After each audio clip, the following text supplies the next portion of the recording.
দেখো এটা হলো সেই ম্যাজিক্যাল জিনিসটা। এখানে আমার এই পেন্টিংটা আমি অনেক দিন ধরে রেখে দিয়েছি, কালারটা করতে পারছি না বা কিছু কারণে। আমাদের আর্টিস্টদের কি হয়, ড্রয়িং করতে করতে অনেক সময় একটা ড্রয়িংয়ের থেকে মনটা উঠে যায়। তো এটা যে আমার কেন জানি করতে ইচ্ছা করছে না যদি আর করছি না, সেরকমই কিছু একটা ম্যাটার। তো এটাকে আমি আজকে কি করব, এটাকে মুছে দিব। তো অনেকেই তোমরা জিজ্ঞেস করো যে ক্যানভাসে একবার কালার করার পর কী করে মুছা যায়। তো এটা হলো সলিউশন। আমি এখানে ক্যামেলের অ্যাক্রিলিক হোয়াইট কালারটা ইউজ করছি। তোমরা এটার মধ্যে অন্য অন্য কালারও ইউজ করতে পারো, কালার দিয়েও করা যায়।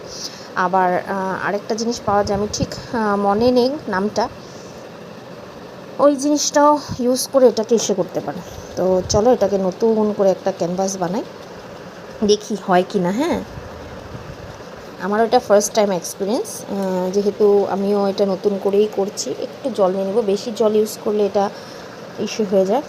যেহেতু এটা আমার নতুন একটা এক্সপিরিয়েন্স হচ্ছে, তো আমিও দেখছি তোমরা যেরকম ভাবছো হয়তো ড্রয়িংটা দেখে এটাতে কি হবে কি না, ঠিক আমিও সেরকমই ভাবছি এটাতে কি হবে কি না দেখি আমিও।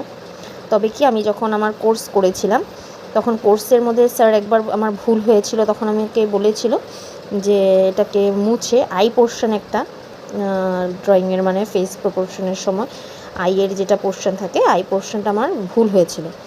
তো আমি বলেছি যে এটা এখন ঠিক করে কীভাবে করব ক্যানভাসের উপরে। তো স্যার আমাকে জাস্ট বলল যে এটাতে মুছে দাও। তো আমি বললাম মুছবো কী করে মুছবো, মোছাটা তো ক্যানভাস, এটা তো কালার দিয়ে ড্র অলরেডি হয়ে গেছে, তারপরে মোছাটা।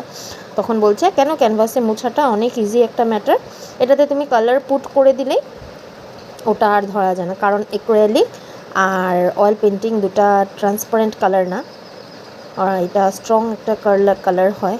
সো দেখো হয়েছে, এটাই বড় সুন্দর লাগছে, যেটা একদম আগের মতো ক্যানভাসটা হয়ে গেছে। তবে হ্যাঁ, ব্রাশিংয়ের যেটা স্ট্রোকস আছে এটা যেন ভিজিবল না হয়, ওটা তোমাদের অনেকটা দেখতে হবে, কারণ ব্রাশিংয়ের স্ট্রোকটা যত বেশি স্মুথ হবে জিনিসটা দেখতে ততটা বেশি, আর ড্রয়িংটা করতেও বেশি ইজি হবে। সো দেখো এখানে আমার ব্রাশিংয়ের স্ট্রোকগুলো দেখা যাচ্ছে, একটু একটু দেখে আমি ওখান থেকে ঠিক করে দিচ্ছি।